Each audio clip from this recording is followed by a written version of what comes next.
November 5న Jubilee Hills by elections నేపథ్యంలో IT శాఖ మంత్రి శ్రీధర్ బాబు ఎల్లారెడ్డి ప్రాంతంలో పర్యటించారు.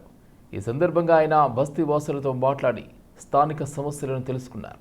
బస్తీ వాసులు మంత్రి శ్రీధర్ బాబుతో మాట్లాడుతూ గత 25 ఏళ్లుగా ఎటువంటి ప్రభుత్వం మా సమస్యలను పట్టించుకోలేదు. అయితే ఈ 2 సంవత్సరాల్లోనే రోడ్ల పనులు ప్రారంభమయ్యాయి. మా ఎల్లారెడ్డి ప్రజలంతా కాంగ్రెస్ అభ్యర్థి నవీన్ యాదవ్కు పూర్తి మద్దతిస్తాం. ఆయన్ను భారీ మెజార్టీతో గెలిపిస్తామని తెలిపారు. డోర్ టు డోర్ ప్రచారంలో పాల్గొన్న మంత్రి శ్రీధర్ బాబు స్థానికులను ఆప్యాయంగా పలకరించారు. ఈ సందర్భంగా ఆయన మాట్లాడుతూ మైనార్టీ వర్గాల అభివృద్ధికి కాంగ్రెస్ ప్రభుత్వం ఎన్నో సంక్షేమ కార్యక్రమాలు చేపట్టింది. సీఎం రేవంత్ రెడ్డి నాయకత్వంలో తెలంగాణలో సమాన అభివృద్ధి జరుగుతుంది అని తెలిపారు.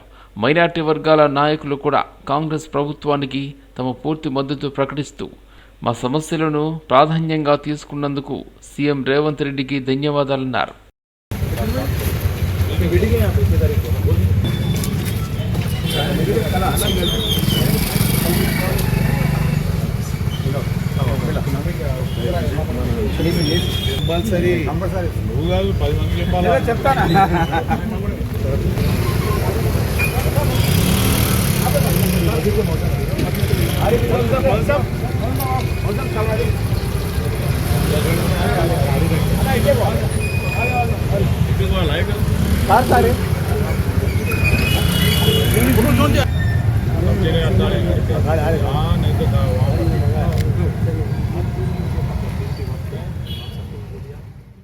కంటోన్మెంట్ నియోజకవర్గంలోని బలరాం రాయ్కి చెందిన మంచొల్లా సాయి కుమార్ థాయిలాండ్లో అక్టోబర్ 28 నుండి నవంబర్ 1వ తేదీ వరకు నిర్వహించిన వరల్డ్ యూత్ గేమ్స్ ఛాంపియన్షిప్ 2025లో భారతదేశం నుండి Kiyo Japan Shotokan karate association India తరపున పాల్గొన్నారు.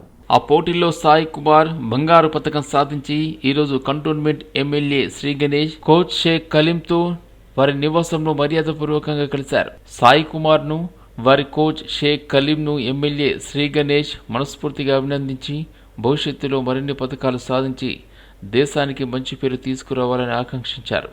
తన వంతు మాత్రమే కాకుండా ప్రభుత్వం తరపున కూడా అన్ని రకాలుగా సహాయ సహకారాలు అందేలా చూస్తామని తెలిపారు.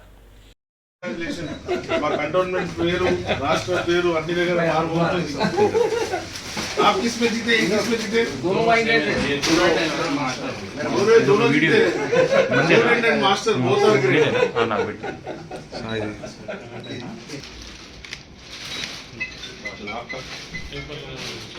अभी पूछे दोनों हां जी लोग पట్టుకున్నా नहीं दोनों भी इधर आप खड़ा हो खड़ा इधर हां फोन और दूर मत सारे चल कुछ इधर इधर चल कंग्रेचुलेशन हेलो आप बार ऐसी कंपटीशन जाना मलेशिया में हमारे सेकंड यहां రంగారెడ్డి జిల్లా మహేశ్వరం మండల పరిధిలోని కేసీ తాండాలోని కస్తూర్బా గాంధీ బాలికల విద్యాలయంలోకి సాయంత్రం కురిసిన భారీ వర్షానికి వరద నీరు చేరడంతో ఇబ్బంది పడుతున్నారు విద్యార్థులను పరామర్శించడానికి ఎమ్మెల్యే సవితా ఇంద్రారెడ్డి వచ్చారు. విషయాన్ని తెలుసుకుని మాజీ మంత్రి ఎమ్మెల్యే సవితా ఇంద్రారెడ్డి కస్తూర్బా బాలికల విద్యాలయంని సందర్శించి విద్యార్థులకు ధైర్యం తెలిపారు. అనంతరం రామచంద్రగూడ చెరువు నుండి ఇళ్లల్లోకి నీరు రావడంతో బాధితులను పరామర్శించారు. అధికారులను తగు చర్యలు తీసుకోవాలని ఆదేశించారు.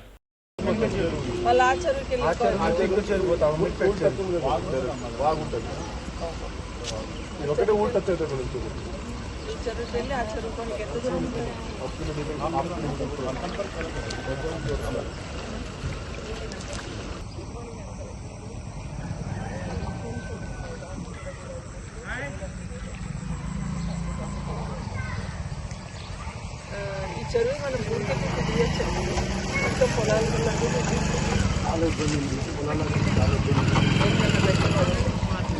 ఉపాధి అవ్వచ్చు. మరి అట్లనే ఇస్తానని కనీసం మొత్తం ఇస్తే ఇంకోటి ఈ చెరువుకి ఇంకో చెరువుకి లింక్ ఉంటుంది. కుత్బుల్లాపూర్ నియోజకవర్గంలోని సుభాష్ నగర్ పైప్లైన్ రోడ్పై ఇరుకు బ్రిడ్జ్ కారణంగా 2 దశాబ్దాలుగా ప్రజలు తీవ్ర ట్రాఫిక్ ఇబ్బందులు ఎదుర్కొంటున్నారు. ఈ సమస్యను ప్రతి ఎన్నికల సమయంలో ప్రజలను మోసం చేస్తూ ఉపయోగించుకున్న బీఆర్ఎస్ ఎమ్మెల్యే వివేకానంద 2018లో 2 కోట్ల నిధులతో పనులు ప్రారంభమవుతాయని చెప్పి ప్రజల నుండి ఓట్లు సేకరించారని తెలిపారు. 2022లో ఎస్ఆర్డీపీ కింద 56 కోట్ల రూపాయలు నిధులు మంజూరైనప్పటికీ పనులు ప్రారంభం కానివ్వలేదు. ప్రజల సమస్యలను నిర్లక్ష్యం చేసిన అధికారులపై మరియు ప్రజాప్రతినిధులపై ఆగ్రహం వ్యక్తం చేస్తూ ఆకుల సతీష్ టీం ఆధ్వర్యంలో బీజేపీ నాయకులు మరియు కాలనీ వాసులు గత సంవత్సరం నుండి అనేక సార్లు స్టీల్ బ్రిడ్జ్ వద్ద ధర్నాలు, కుత్బుల్లాపూర్ సర్కిల్ ఆఫీసు ముందు ముట్టడిల్లు, అలాగే జీహెచ్ఎంసీ కమిషన్ మరియు ఎస్ఆర్డీపీ ఎగ్జిక్యూటివ్ ఇంజనీర్కి పలు ఫిర్యాదులు సమర్పించారు. ఈ సందర్భంగా ఆకుల సతీష్ మాట్లాడుతూ 2 సార్లు అధికారంలో ఉన్నా, నిధులు ఉన్నా ప్రజల కోసం పనులు చేయలేకపోయిన బీఆర్ఎస్ ఎమ్మెల్యే వివేకానంద మోసపూరిత వాగ్దానాలతో ప్రజలను మభ్యపెట్టారు. కానీ మా నిరంతర పోరాటం వల్లే ఈరోజు పనులు ప్రారంభమయ్యాయని తెలిపారు. ఎస్ఆర్డీపీ కింద ఏదైతే స్టీల్ బ్రిడ్జ్ పైప్ లైన్లో ఈరోజు బ్రిడ్జి నిర్మాణ పనులు ప్రారంభించినందుకు అధికారులకి సహకరించిన ప్రజాప్రతినిధులకు ఇప్పుడున్న ప్రభుత్వానికి కూడా మేము ధన్యవాదాలు చెప్తున్నాం. అంతేకాకుండా ఏదైతే స్టీల్ బ్రిడ్జ్ నిర్మాణ పనులు జరుగుతున్నాయి కాబట్టి డైవర్షన్ చేసిళ్ళు, డైవర్షన్ రోడ్లలో స్ట్రీట్ లైట్లు కానీ గుంతలు పూడ్చడం కానీ నాణ్యమైన రోడ్డు వేసి ప్రజలు ఇబ్బంది లేకుండా చేయాలని, అదేవిధంగా స్టీల్ బ్రిడ్జ్ నిర్మాణ పనులు కూడా ఏదైతే నాణ్యత ప్రమాణాలతో చేసి తక్కువ టైంలో చేసి ప్రజలకు మంచి వసతులు కల్పించే విధంగా బ్రిడ్జి నిర్మాణం చేయాలని కోరుతున్నాం. ఈ విధంగా స్టీల్ బ్రిడ్జి పనులలో ఏదైతే ఉందో మాతో పాటు నడిచిన మా కార్యకర్తలకు అదేవిధంగా ప్రజలకు ధన్యవాదాలు చెప్తూ ఇప్పటికైనా ప్రజల సమస్యలు ఏమున్నా మా భారతీయ జనతా పార్టీ దృష్టికి తీసుకురండి. అదేవిధంగా మా సమస్యలు మీ సమస్యలను శాంక్షన్ చేస్తున్నాము అని చెప్పి 2 కోట్లతోని ఆ రోజు పేపర్ స్టేట్మెంట్ ఇవ్వడం జరిగింది. ఆ తర్వాత 2 కోట్లది కాస్త 56 కోట్లకు ఎస్టిమేషన్ చేస్తూ దాన్ని కాలయాపన చేయడం జరిగింది. దాంతో 2022లో శాంక్షన్ అయిందని చెప్పి జీవో రిలీజ్ అయిందని చెప్పి కేటీఆర్ఏ అనౌన్స్ చేసిండు అని చెప్పేసి సన్మానాలు చేయించుకున్న ఎమ్మెల్యే గారు ఆ తర్వాత ఎలక్షన్కి వచ్చే ముందు ఆ సన్మానాలు అవన్నీ పేపర్ స్టేట్మెంట్కి పరిమితమైనందున ఎలక్షన్ తర్వాత కూడా మేము జిహెచ్ఎంసీ అధికారులను కూడా ఒత్తిడి చేయడం జరిగింది. ఎందుకంటే ఈ యొక్క చిన్న రోడ్డు వల్ల ఇక్కడ రోజు ఉదయం పిల్లలు ట్రాఫిక్ ఇబ్బంది వల్ల చాలామందికి లేట్ అవ్వడము, ఆఫీసులకు లేట్ అవ్వడము, దానివల్ల అంబులెన్స్లు ఏమైనా ఎమర్జెన్సీ కేసులు ఉన్నప్పుడు ఏమైనా ఎమర్జెన్సీ కేసులు ఉన్న వాళ్ళకు కూడా చాలా ఇబ్బందులకు గురవుతుండే. దానివల్ల మేము అందరూ ఇక్కడ చుట్టుపక్కల కౌండిన్య మహర్షి జయంతిని ప్రభుత్వం అధికారికంగా ప్రకటించాలని దేవగౌడ జాతికి మూలపురుషుడు జయగౌడ ఉద్యమం జాతీయ అధ్యక్షులు కోటి రామారావు గౌడ్ తెలిపారు.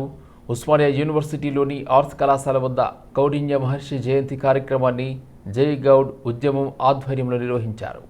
కార్యక్రమానికి జయగౌడ్ ఉద్యమం జాతీయ అధ్యక్షులు వట్టికోటి రామారావు గౌడ్ ముఖ్య అతిథిగా హాజరై కౌండిన్య మహర్షి చిత్రపటానికి పూలమాల వేసి ఘనంగా నివాళులర్పించారు. నేటికి కూడా ప్రకృతి పరిరక్షకుడిగా ప్రజల ప్రాణాలను కాపాడడం కోసం తన తపస్సు శక్తిని మొత్తం ధారబోసినటువంటి మహర్షి ఆయన అని కొనియాడారు. వైద్య శాస్త్రం లేని రోజుల్లోనే ఆకు పసర్లతో జీవితాలు కాపాడుకునేటటువంటి రోజుల్లో మరి పరమేశ్వరుడు ఆదేశానుసారం మరి కార్తీక పౌర్ణమి నాడు ఈ కౌండిన్య మహాముని జన్మించి పాల సముద్రాన్ని చిలుకుతున్నప్పుడు అమృతంతో పాటు తాటి ఈత ఖర్జూర చెట్లు పుట్టాయి. వాటి నుంచి సురామృతం తీసి ప్రజల ప్రాణాలను కాపాడి దేవతల ప్రాణాలను కాపాడేది కాబట్టే మాకు దేవగౌడ జాతి అని పేరు వచ్చింది. మరి అటువంటి ఆ దేవగౌడ జాతికి మూలపురుషుడైనటువంటి కౌండిన్య మహాముని మరి ఇయాల్టి కూడా ప్రకృతి పరిరక్షకుడుగా మరి అందరి ప్రాణాలను కాపాడడం కోసం తన తపశ్శక్తిని అంతా దారపోసినటువంటి మహర్షి కాబట్టి వారి జయంతిని ప్రభుత్వం అధికారికంగా కూడా ప్రకటించాలి కార్తీక పౌర్ణమి రోజునని. అది ఈనాడు కాదు, మొఘల్ కాలంలో కూడా కార్తీక పౌర్ణమిని గౌడుల కోసం ఒక హానరీ డేగా మొఘల్ కాలంలోనే ప్రకటించినటువంటిది ఉంది. మరి ఇప్పుడు కూడా ప్రకటించాలని కూడా ప్రభుత్వాలను విజ్ఞప్తి చేసుకుంటూ కౌండిన్య మహర్షి చరిత్రని పాఠ్యాంశంగా పెట్టాలని కూడా డిమాండ్ చేస్తూ ఉన్నాం. మరి దేశవ్యాప్తంగా అంటే కౌండిన్యుడు అనేది ఆంధ్రప్రదేశ్కో తెలంగాణకో కర్ణాటకకో కాదు, భారతదేశ వ్యాప్తంగా ఆయన మూలాలు ఆయన గోత్రం ఏకగోత్ర నామధేయంతో ఉన్నటువంటి. రంగారెడ్డి జిల్లా మహేశ్వరం మండల పరిధిలోని కేసీ తాండాలోని కస్తూర్బా గాంధీ బాలికల విద్యాలయంలోకి సాయంత్రం కురిసిన భారీ వర్షానికి మహేశ్వరం మండలం రామచంద్రగూడ చెరువు నుండి అలుగు వెళ్లడంతో పెద్ద ఎత్తున స్కూల్ ఆవరణలోకి వర్షం నీరు చేరింది. చుట్టూ ఉన్న కాంపౌండ్ వాల్లో నీరు నిండిపోవడంతో ఎటు వెళ్ళని పరిస్థితి ఏర్పడింది. వరద నీరు చేరడంతో ఇబ్బంది పడుతున్నారు విద్యార్థులు. పాలిటెక్నిక్ కాలేజీలోకి వర్షపు నీరు చేరింది. మోడల్ స్కూల్లో కూడా వర్షం నీళ్లు రావడంతో హాస్టల్ విద్యార్థులను ఇంటికి పంపించారు ప్రిన్సిపల్. మోడల్ హాస్టల్లో వరద ప్రవాహంలో బియ్యం బస్తాలు తడిసి ముద్దయ్యాయి. పూర్తిగా కొట్టుకుపోయాయి వంట సామాగ్రి. సంఘటన స్థలాన్ని పరిశీలించారు హైడ్రా స్కూల్ డిపార్ట్మెంట్ అధికారులు. అన్ని బంద్ చేసి పెట్టాలి.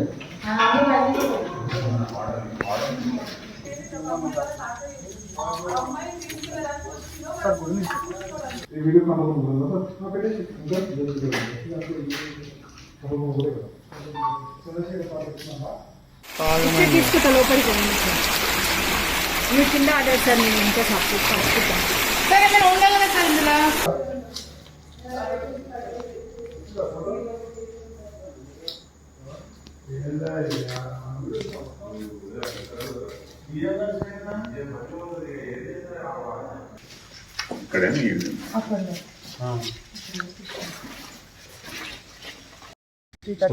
త్రీ 3:30 వర్షం స్టార్ట్ అయింది. వర్షం స్టార్ట్ అయినా ఇంకేం లేకుండే ఒక్కసారిగా వర్షం పెరగదు. ఇక ప్రవాహం పెరుగుతూనే ఉంది. 4:30 అరౌండ్ ఆ టైంలో మాకు హాస్టల్లో పిల్లలు ఎవరూ లేరు. 4:15 to 5:15 వరకు స్పెషల్ స్టడీ అవర్స్ ఉంటుంది. పిల్లలందరూ కాలేజ్లోనే ఉన్నారు. సో ఏంటంటే 4:30 అరౌండ్ ఆ టైంలో మా హాస్టల్ వెనకాలన్న గోడ కూలిపోయింది. అక్కడ కూలిపోయింది, ఇక్కడ నుంచి వరద స్టార్ట్ అయింది. సో అది ఇది రెండు కలిసేసరికి హాస్టల్ మొత్తం వాటర్ అయిపోయింది. ఇప్పుడు లోపలికి వెళ్ళడానికి లేదు, రావడానికి లేదు. ఇప్పుడు మా నర్స్ మేడం ఉంటారు, ఆమె లోపలనే ఉండిపోయింది. ఎందుకంటే పిల్లలు ఇంకా రాలేరు, ఆమె ఛార్జ్లో ఉంది, ఆమె లోపలనే ఉండిపోయింది. తర్వాత వచ్చి చూసేసరికి పరిస్థితి అసలు లోపలికి వెళ్ళడానికి లేదు, రావడానికి లేదు. మేబీ మంత్ స్టార్టింగ్ కాబట్టి మేము మొన్ననే తీసుకున్నాం. ప్రొవిజన్స్ కావచ్చు, రైస్, వెజిటేబుల్స్, అసలు మా స్టాక్ మొత్తం పోయింది వాటర్లోనే పోయింది. ఇంకొకటి పిల్లల రూమ్లలో కూడా మొత్తం మడ్ వచ్చేసింది. ఇంకొకటి డ్రైనేజ్ వాటర్, అది వాటర్ మొత్తం లోపలికి వచ్చేసింది. మొత్తం బురద అయిపోయింది. ఇప్పుడు హాస్టల్ మొత్తం ప్రొవిజన్స్ పోయినాయి, అన్నీ పోయినాయి. ఓకే అమ్మా, ఇప్పుడు అందులో వరద వచ్చినప్పుడు స్టూడెంట్స్ ఉన్నారు అందులో? లేదు సార్, లేరు. ఇక్కడ స్టడీ అవర్స్ కానీ ఇక్కడ కూర్చున్నారు సార్, లేరు. రైస్ బ్యాగ్లు అన్నీ తడిచిపోయినాయి. రైస్, ప్రొవిజన్స్ అంటే స్టాక్ అన్నమాట. ఇప్పుడు ఉప్పులు పప్పులు ఉంటాయి, అవి, వెజిటేబుల్స్ అన్నీ పోయినాయి. ఆ ప్రవాహానికి, ఆ వరద దాటికన్నా ఇప్పుడు కిచెన్ రూమ్లు ఉన్నాయి, మా గ్యాస్ సిలిండర్లు, అవి కారిడార్ వరకు కొట్టుకొచ్చేసినాయి. హైదరాబాద్ మల్కాజిగిరి పోలీస్ స్టేషన్ పరిధిలో విషాదం చోటు చేసుకుంది. డ్రంక్ అండ్ డ్రైవ్ తనిఖీల్లో పట్టుబడిన ఓ వ్యక్తి పోలీసులు వ్యవహరించిన తీరుతో మనస్తాపం చెంది ఆత్మహత్యకు పాల్పడ్డాడు. పోలీస్ స్టేషన్ ఎదుటే ఒంటిపై పెట్రోల్ పోసుకుని నిప్పంటించుకోవడంతో ఈ ఘటన స్థానికంగా కలకలం రేపింది. వివరాల్లోకి వెళ్తే దమ్మాయిగూడకు చెందిన సింగిరెడ్డి మీన్ రెడ్డి అనే వ్యక్తిని మల్కాజ్గిరి పోలీసులు డ్రంక్ అండ్ డ్రైవ్ తనిఖీల్లో అదుపులోకి తీసుకున్నారు. అతనికి నిర్వహించిన పరీక్షల్లో బ్రీత్ ఎనలైజర్ రీడింగ్ 120గా నమోదైంది. అయితే పోలీసులు వ్యవహరించిన తీరుతో మీన్ రెడ్డి తీవ్ర ఆవేదనకు గురయ్యారు.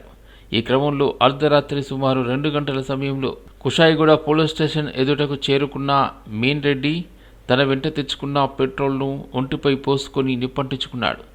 గమనించిన స్థానికులు, పోలీసులు అతన్ని ఆసుపత్రికి తరలించే ప్రయత్నం చేసినప్పటికీ ఫలితం లేకపోయింది.